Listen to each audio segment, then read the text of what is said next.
J'ai toujours aimé la science-fiction et notamment le cyberpunk, surtout avec le manga Alita. Donc je me suis inspiré ça pour créer mes personnages. Donc j'ai pris la face de mon dernier fils que j'ai mis en fait sur le personnage de Paragon de Unreal d'Epic Games. Donc pour ça j'ai utilisé le caractère créateur et donc j'ai dû déformer en fait le personnage pour que ça corresponde en fait euh, au robot Crunch.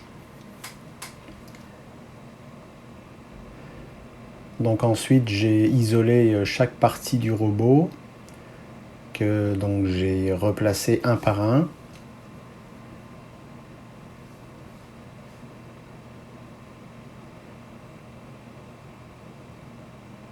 Et ensuite en utilisant donc le white map donc pour transférer ce qu'on appelle le white map.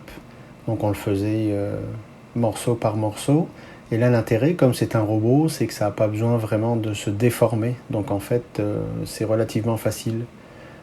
La valeur du white map est en fait identique pour tout l'objet. Puis donc ça fonctionne quand on fait la calibration.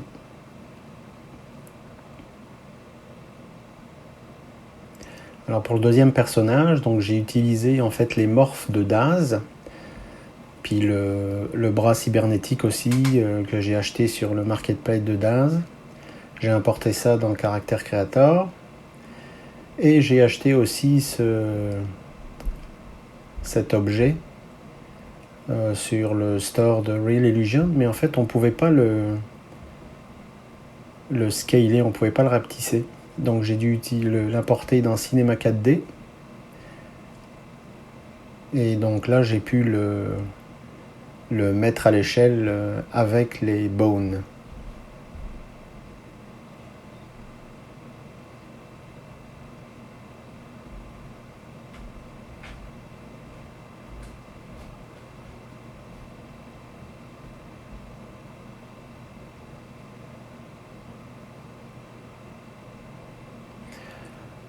Donc ensuite j'ai caché les jambes de mon personnage, donc en le mettant sur le robot.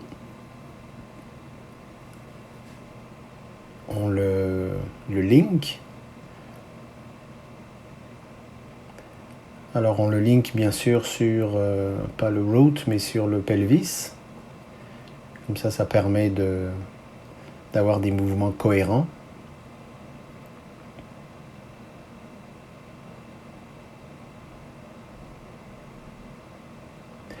Alors sur tous mes personnages, à chaque fois je crée un demi, donc un objet, qui va me permettre en fait d'être beaucoup plus libre pour pouvoir les animer en fonction des animations.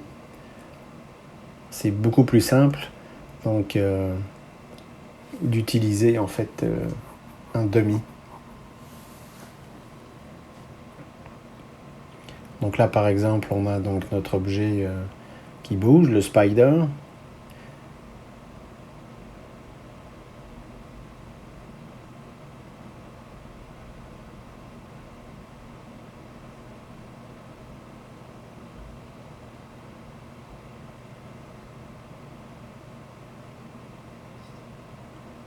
Donc voilà, là il suffit après donc effectivement juste de bouger cet objet. Et comme ça on peut ajuster précisément en fait les mouvements. Alors j'ai utilisé en fait le suit de Noita que j'ai depuis un bout de temps et je me suis fabriqué un casque pour faire justement le facial mock-up pour que ce soit plus pratique. Donc là il faut faire un petit peu de clean-up parce que des fois donc effectivement les contacts avec les pieds sont pas toujours accurate comme on dit. Puis surtout ça permet aussi d'adoucir les mouvements. Alors je n'utilise pas en streaming, moi j'exporte les mouvements comme ça je suis sûr d'avoir toutes les informations. Donc j'importe ça dans 3D Exchange pour pouvoir ensuite les importer dans iClone. Alors bien sûr pour mon personnage, j'utilise le Curve Editor pour pouvoir enlever toutes les animations du root. Donc il faut que le root n'ait aucune animation parce qu'en fait effectivement mon personnage est attaché en fait à la structure araignée du robot.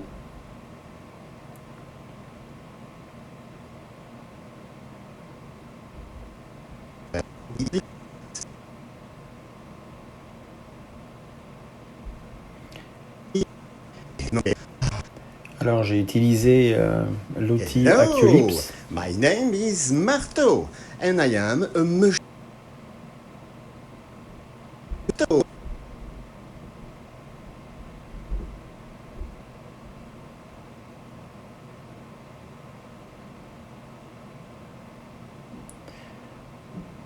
Alors curieusement, j'ai un accent qui est vraiment très mauvais en anglais, donc ce qui fait que il a mis un peu des mots qui correspondaient en fait à la phonétique.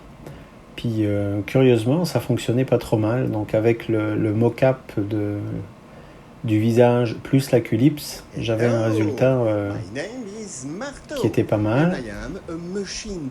Et parfois, donc, j'utilisais les expressions en fait pour pouvoir affiner vraiment certains mots. Ah oui, donc là je dis toujours aux gens, puis je le fais aussi, en fait je fais un bip vocal, un bip, ce qui fait que ça permet de placer très vite l'audio par rapport au facial mocap.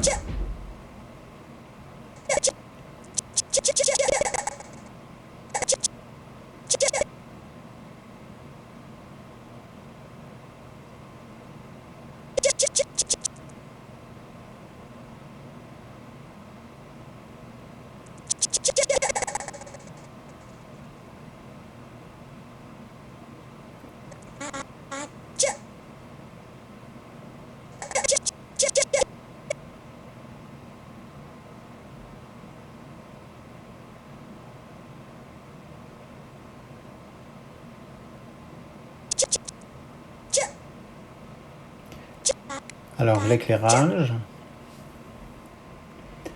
donc les sets que j'utilisais, les props en fait, il y en a beaucoup qui viennent de l'Epic Marketplace. Alors là par contre sur ce projet, j'étais content d'avoir une carte graphique avec 12 GB de RAM parce que je topais très souvent le 10 GB en RAM. Je travaille toujours bien sûr en quick mode et puis avec la lumière auxiliaire parce qu'une fois qu'on revient en mode haute définition, là c'est très lourd pour la carte.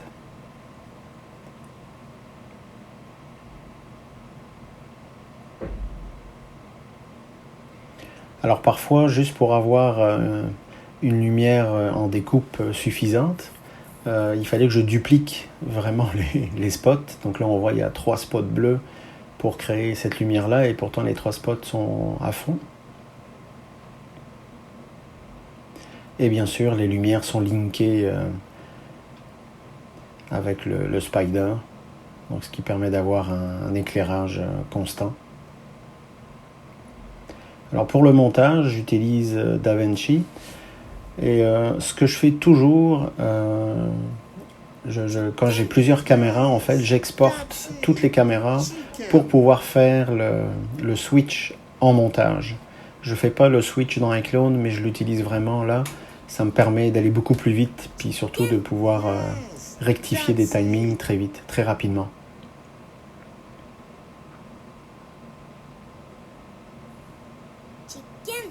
Et surtout, ça évite de refaire des renders constamment dès qu'on a fait une modification. Puis pour le mixage, bien sûr, toujours dans DaVinci, donc le module Fairlight, très pratique, vraiment très utile. Puis surtout, moi j'adore de vraiment de tout sonoriser, quoi. Donc on a un environnement complet.